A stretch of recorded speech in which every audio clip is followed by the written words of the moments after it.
Welcome, and today we are going to be talking about DougDoug. At the Streamer Awards, he was in a league of his own, and I can surely see why. He's a prodigal. He's here to witness things. He's here to listen to things. People tell him things, and he's like, what the heck did I just hear?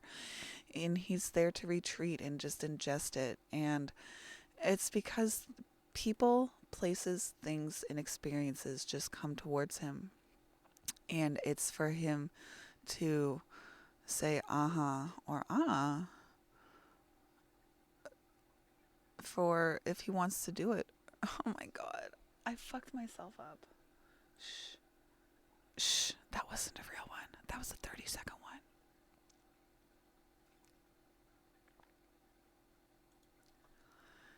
Welcome, and DougDoug is who we're talking about today. And DougDoug in the Streamer Awards, he got a league of his own, and I can surely see why. One of the first things I see is that he's a prodigal. He's here to be a witness to many unique, unknown, new things in this world. And people tell him things all the time. And he's like, why do those people just tell me that? So he's probably just gotten used to it. So people tell him secrets. People tell him things. And what's interesting about being the listener is that at some point you have to tell other people what you've heard, because maybe what somebody else has told you is really, really useful for the other person. So you just need to retreat once you've heard the thing and just ingest it. What's cool about DougDoug's energy is that he has this vortex-like experience about him. He has people, places, things, and experiences coming towards him.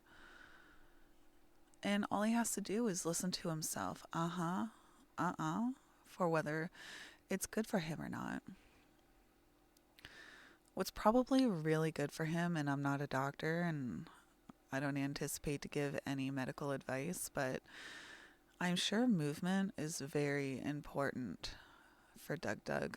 I'm sure he feels the pressure to physically move. Now, DougDoug might get himself in a pickle because he is doing more than one thing at a time. He really has to decrease his expectations of doing so much stuff and contract back to one idea at a time. Even if it's doing one idea for 1 hour and the next idea for 2 days, you really can't be doing everything at the same time, because it'll just be a watered down version of that experience for both you or the people around you. And if you're not in the spirit to do what it is you want to do, if you're not in the mood, don't. Or if you are in the mood, then proceed. But just once again, allow your energy to guide you. It'll tell you exactly what is correct for you. DougDoug is an influence, but he's not just any type of influence. He's the type of person that needs to prove himself over time to the collective. He can't just be like, hey, I'm an influencer now. No, people have to see him over time, prove his thing repetitively over and over for him to get any progress. Now, what makes DougDoug feel grounded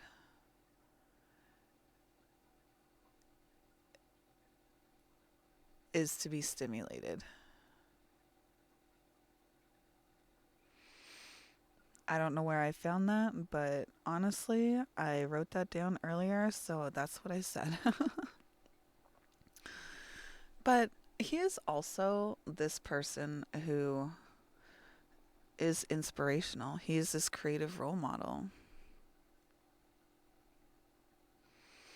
He has this creative self-expression and he contributes to what it is that is unique to him. And it's also a different type of leadership that he is. He's this person who is just driving around ready to pick people up on his bus, but just because he's there and doing it, it doesn't necessarily mean that people are ready. So it's just he's just got to keep on doing and trucking, and eventually the collective will recognize. He is a fighter. He has ambition, values, and he has a lot of vitality. What's going to make DougDoug frustrated is feeling his need to prove.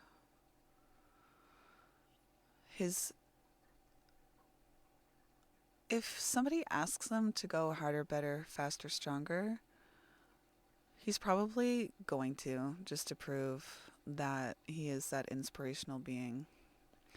But he also might be terrible at keeping plans because he doesn't have consistent access to willpower.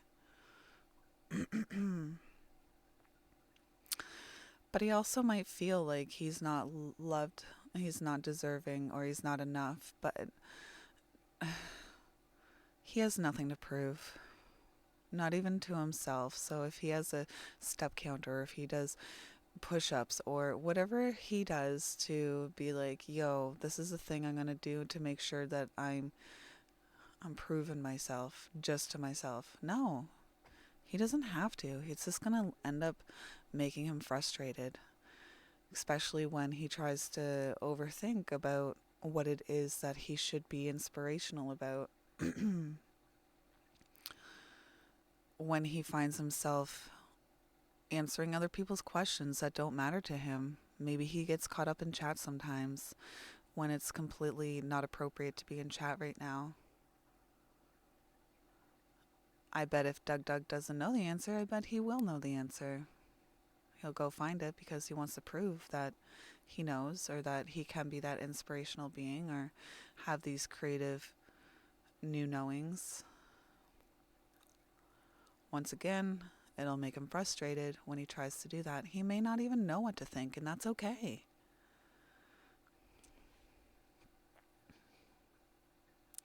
There's a lot that we can't talk about in this experience today because too much changes. But another thing that we can talk about is this. Anytime people are around him, people are going to be experiencing these new, unique experiences, and people are going to be like, wow, oh my God, this happened? I can't believe it. But DougDoug is just going to be like, oh yeah, this happens to me all the time. But he might get in these moods, I guess you would say, because his energy is going to fluctuate. It's going to pulse on, it's going to pulse off. He's here to mutate in an environment, and he's pretty much deaf to a lot of what people are telling him, and it's good that he has been, because it's set him aside, or set him apart from others. That's how he got to a league of his own, is that he wasn't able to hear those suggestions that you've made over time, because he's meant to be this unique creative role model.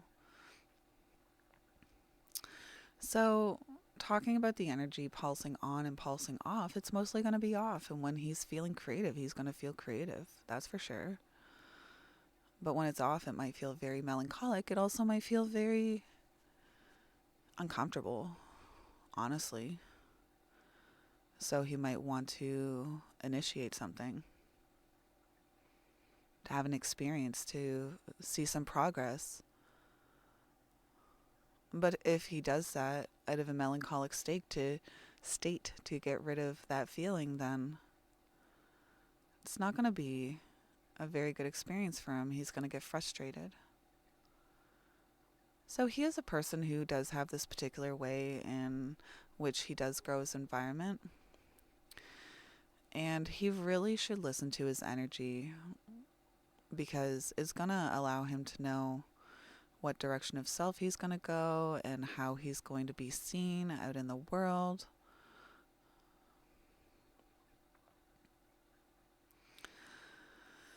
One thing that DougDoug needs in his environment to be successful are situations that allowed research, to allow footing beneath your feet before you go out into the world to tell everybody. And the type of people that he needs around in his environment to be successful are people that are hermits. They have these innate talents, and people that does things on their own and on their own terms. So he needs those type of people in his environment in order to be successful as well.